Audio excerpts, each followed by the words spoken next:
রমজানে যে নাফরমানি করে, রমজানে সুদ খায়, ঘুষ খায়, রমজানে কিস্তি নেয়, রমজানে যেই মহিলা বেপর্দা বাজারে বাজারে ঘোরে, রমজানে যেই নাফরমান নামাজ পড়ে না, আল্লাহর জিকির তেলাওয়াত করে না, হালাল পথে চলে না, তোর উপরে আল্লাহর লানত, ফেরেশতার লানত, তোর নবীর লানত। এই মুহূর্তে আমাদের সবাই, সারা পৃথিবীর ইমানদার মুসলমান যারা, সমস্ত ইমানদার মুসলমানের সমস্ত প্ল্যান, প্রোগ্রাম, পরিকল্পনা একটাই বস্তু নিয়ে, সেটা হলো মাহে রমজান। যাদের কলবে, কলিজার মধ্যে কবরের ফিকির, আখিরাতের ফিকির আছে, পরকালের ভাবনা আছে, তারা শুধু নেকি তালাশ করে, নেকি তালাশ করে, নেকি তালাশ করে। আর নেকির সর্বশ্রেষ্ঠ মৌসুম মাহে রমজান।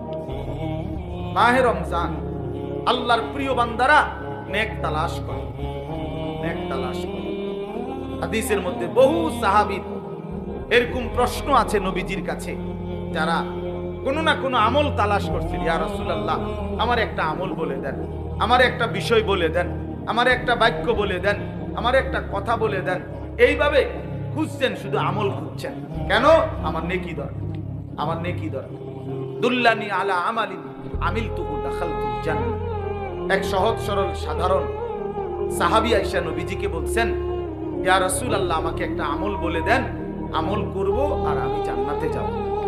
নবীজি সাল্লাল্লাহু আলাইহি সাল্লাম বলেন, আল্লাহ এবং রাসূলের প্রতি ঈমান রাখবা, 5 ওয়াক্ত নামাজ পড়বা, ফরজ হলে যাকাত দিবা, রমজান আসলে রোজা রাখবা। তখন পর্যন্ত হজ ফরজ হয় নাই, এজন্য এই 4টা বলে নবী শেষ করছে। এই সাহাবী দাঁড়িয়ে বললেন, ইয়া রাসূলুল্লাহ, আমি আল্লাহর কসম আপনার কথা থেকে এক চুলও কমাবো না, বাড়াবো না।